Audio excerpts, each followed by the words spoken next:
importance.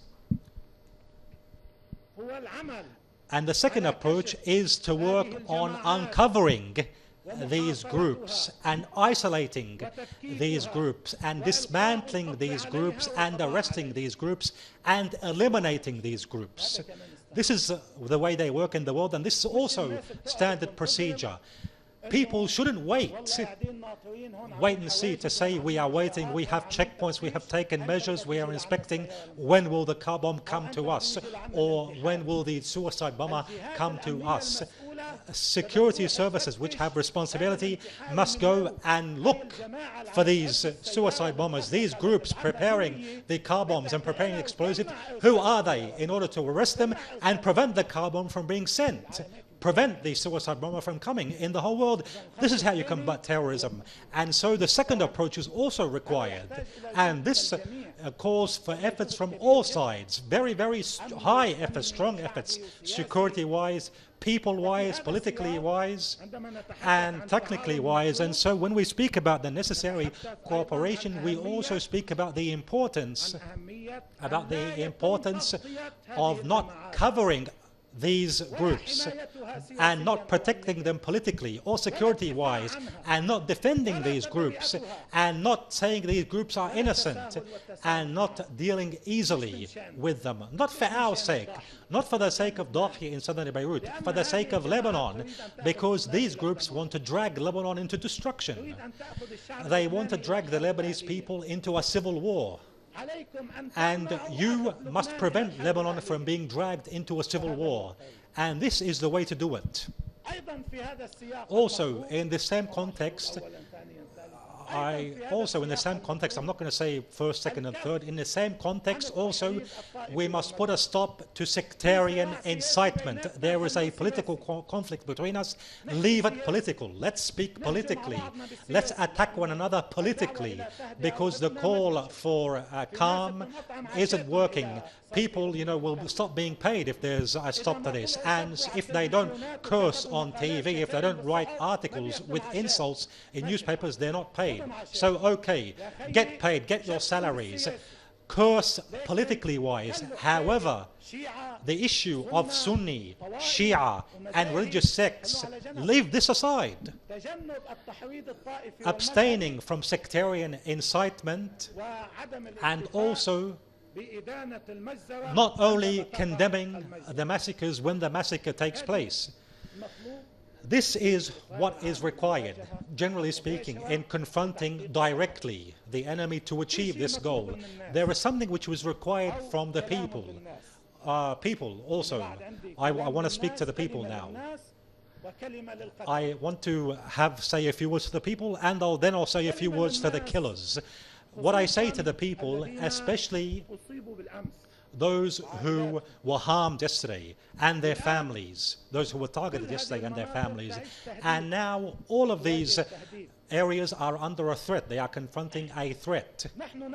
We know your patience, and we know your courage, and we know your vision, and we know your nature. This is not my own feelings. This is something which we felt over tens of years. And the biggest test was in the July 2006 war, during these very same days. The reaction of these people at the end of the war and after the war ended, when they came back to their homes and found their possessions and their farms and their homes and their shops destroyed. And our experience together in the most difficult circumstances. They want to nail your determination. They want to nail your will. They want to nail your faith. They want to nail your commitment to this resistance. And we are all confident in your faith and your commitment and your patience and your readiness for sacrifice. And so this goal will fail. They won't achieve it. You always prevented this goal from being fulfilled, and you will do the same in the future. However, what is more dangerous I am one of the colleagues in Hezbollah. I told my brothers that I am not afraid. I'm not afraid when it comes to the commitment of the people, or the patience of the people, or the will of the people, or their determination, or their holding on to the resistance. Because we all saw the people held on to this resistance after July 2006 more than they did at any time before. These people are as such, are of this nature. But what we are afraid of, my dear people, and this is one of the aims of the killers and those who stand behind the killers, what we are afraid of is that you be dragged into hasty reactions which are not calculated, which lead to sedition and lead to the sabotage of the country. This is something we must be aware of. Until now, the situation is okay. Until now, people are holding on to their pains and sorrows, and it's okay. And we must continue to hold on, to control ourselves. What do they want to say? Of course, I will list the names, and allow me to speak frankly. When I say names, or Lebanese, Syrians and Palestinians, they will be stated according to religious sect. Some people will say that the Sunnis are the ones who targeted you in Zahiyeh, and that the Sunnis are the ones who planted the bombs, and the Sunnis are the ones who sent car bombs to Zahiyeh, southern Beirut, and committed the massacre yesterday. Everyone who speaks in such a language is an Israeli and is a partner of the killer in achieving the goals of the killing and of the massacre. And I take responsibility for what I say. Those killers aren't Sunni. They have no religion whatsoever. They have no religious sect. They have no nation. They have no affiliation. They are not Syrian, nor are they Palestinian, nor are they Arab, nor are they Muslims, nor are they Sunni. They are killers. Killers. They have the thinking of killers. And they killed Sunnis. As I said in previous speeches, they killed Sunnis more than they killed Shia. They killed Sunnis more than they killed Christians. If you want, I can provide you with numbers and statistics. They killed religious clerics from the Sunni sect more than they killed from the Shia sect. And I have numbers to support what I'm saying. And so what I want, I call on our people in Lebanon, especially the Shia, despite the fact that yesterday in the explosion which took place, and at least according to the numbers we have, there is one Palestinian martyr, according to the first account numbers, and there is one wounded from the Sunnis. And this area in southern Beirut does include Sunni inhabitants. We have Sunni martyrs, we have Sunnis who were wounded, we have Palestinian martyrs, we have Syrians who were wounded in yesterday's explosion. So nobody can come and say that the Syrians did it, so we react against the Syrians in the country, refugees or displaced, their families and their children and their women. Or maybe this Palestinian person, some people are working, for example, are exerting efforts in order to create a conflict with the Palestinian refugee camps and the outskirts, and push the Lebanese into confrontation with the Palestinians, or push Palestinians into confrontation with Lebanese. This Palestinian who committed such an act isn't concerned with Palestine. The Syrian who committed this act isn't concerned with Syria. The same goes for the Lebanese person who committed such an act. These people are a group of takfiris whose hearts and visions are blinded, and they are killers. And they have a project of destruction in the whole region, not just in Lebanon. Look at what is going on throughout the region. Those people don't have any other project. They don't have any other agenda or speech. The only thing they have is destruction, killing, killing, and killing. And I would like to assure you, our colleagues in Iraq, of course, our colleagues in Iraq speak when they want. The people in Iraq, our colleagues in Iraq, know the Western intelligence agencies and the Arab intelligence agencies and Israeli intelligence agencies who are controlling the killing groups in Iraq, and this will be also uncovered in Lebanon. So please, here, let us not fall into the trap, because then the blood of our martyrs will be lost. Allah says, do not increase the situation or do not make the situation worse. Sedition is worse than killing. Let us not resort to sedition. Let us not attack innocent people. Let us not hold innocent people responsibility for acts which they were not involved in, which they have nothing to do with.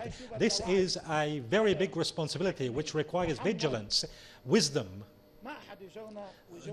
Nobody should drag us and drag you to such a place. And here, what I said between brackets, I want to say to the Ja'far family and the Amhas family. Now it has become clear who killed your sons in Baalbek or in Hermel. This person was arrested, and he stated who were the other people. He uncovered the names of the others who were involved. And before that and after that, you must not hold people who have nothing to do with the killing responsible, and people who haven't been proven to be involved in this killing according to the investigation. And the highest level of responsibility and self-restraint must be exerted, because any irresponsible, illegitimate act from anyone, from the member of any family or any tribe in the northern Bekaa region, could lead to dangerous, bloody results. Today, I call on the people to show vigilance, patience, and I also send a clear message, just as our message is clear. Bombings and killings will not touch our will, and our message must also be clear that bombings and killings won't lead us to falling into the trap of sedition. However, of course, I once again say this is not the responsibility of us by ourselves, it's the responsibility of all of the people in Lebanon, because I repeat, and I don't like to lie to anyone, I repeat that if things continue in such a way, it could lead to severe repercussions.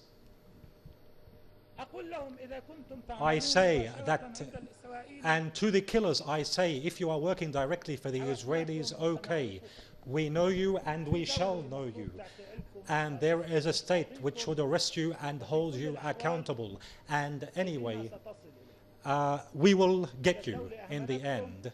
Our hands will reach you. If the state ignores you, we shall get you. We are not an alternative to the state, no, either in defending Lebanon or in anything else. However, in every phase or at any time where the state doesn't take its responsibility, I will say very clearly, we will take our responsibility.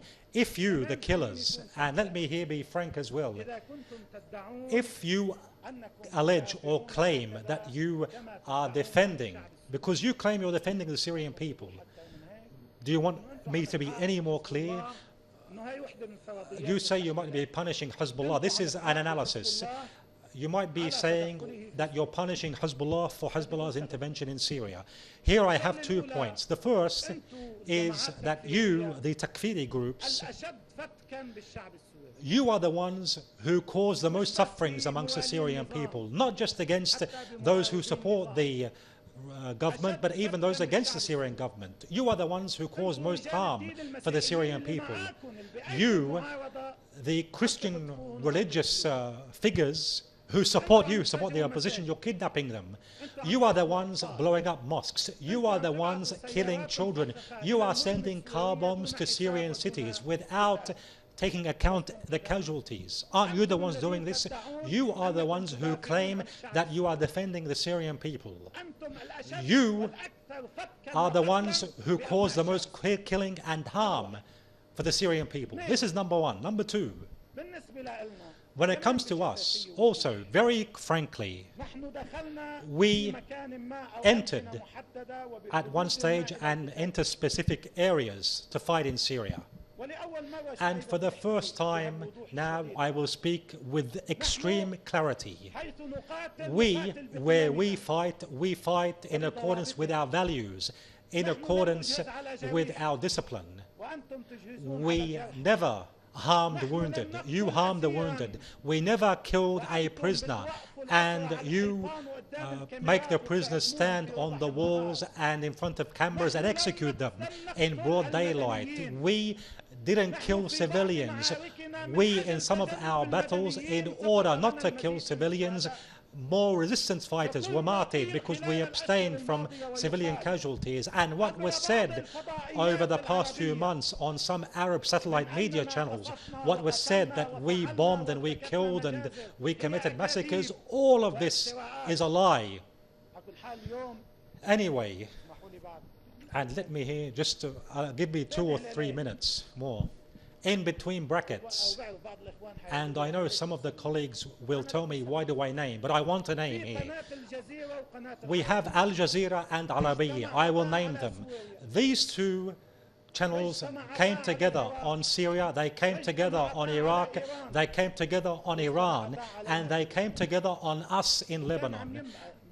And in the Arab world, they accepted what Al Jazeera and Arabiya was saying. Now, after the divisions in Egypt, after the divisions which we are seeing in Tunisia, after the divisions which we are seeing in more than one Arab country, Al Jazeera is with one group. I'm not going to evaluate in the media. Al Jazeera is with one group and Al Arabiya is with the other. Open, look at these two channels, they speak against each other. They state completely contradictory information.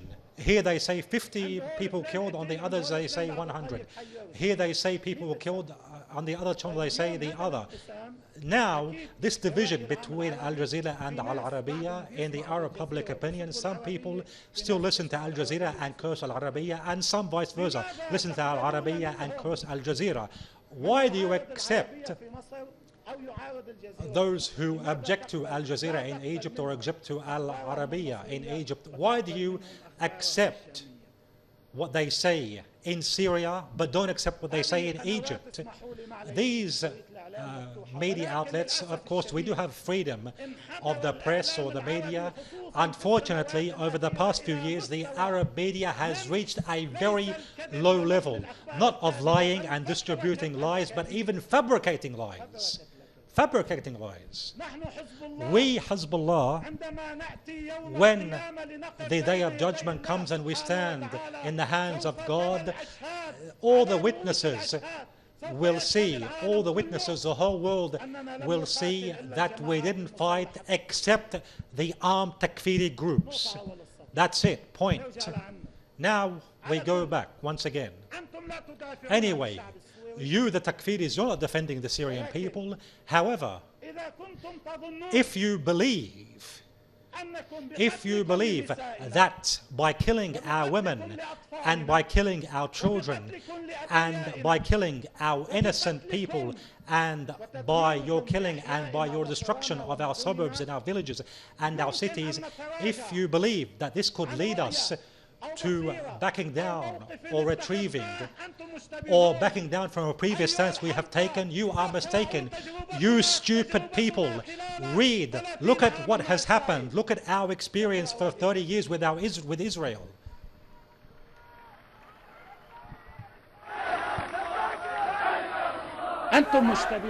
You are mistaken.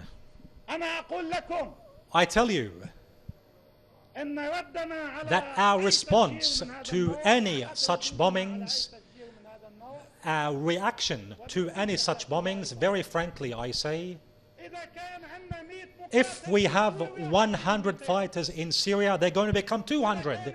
And if we have 1,000 fighters in Syria, they'll become 2,000. And if we have 5,000 fighters in Syria, they're going to become 10,000.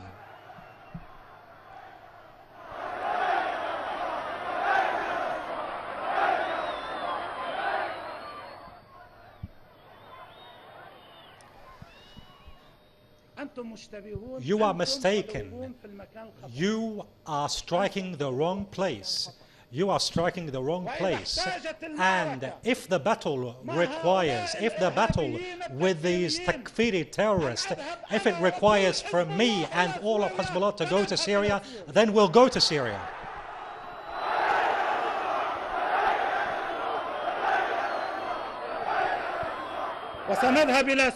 We'll go to Syria just as we went for the sake of Syria and its people, for the sake of Lebanon and its people. I swear to God, for the sake of every Lebanese, for the sake of every Muslim and Christian who are hiding behind their own things, hiding behind the truth, for the sake of Palestine and Al-Quds, for the sake of the central cause. And so, nobody should assume that if they open a battle with us, they will have the upper hand, they will decide the battle. We shall decide the battle. We will have the final say. We, on the 25th of May 2000, we fired the last bullet, and in 1996, in the Grapes of Wrath, we fired the last bullet, and on the 14th of August 2006, we fired the last bullet. And as we achieve victory in all of our wars with Israel, if you want us to enter this battle with all our force, I tell the Lebanese and the Syrians and the Palestinians and all the people of the region, we also will achieve victory in this battle against the takfiri destructive terrorism, God willing. And I am sure of what I am saying. This battle will be costly, yes. However, it will be less costly than being slaughtered like sheep, less costly than waiting for the killers and the murderers to come to our homes and to our houses. Of course, it's less costly. And we, in every battle, all of our battles are in defense of the dignity and honor and defense of the families and blood and existence. We are the men and women of this battle, and our children are big in this battle, and killings or blood won't deter us. We are those people who believe in the saying of the victory of blood against the sword. And assalamu alaikum wa rahmatullahi wa barakatuh.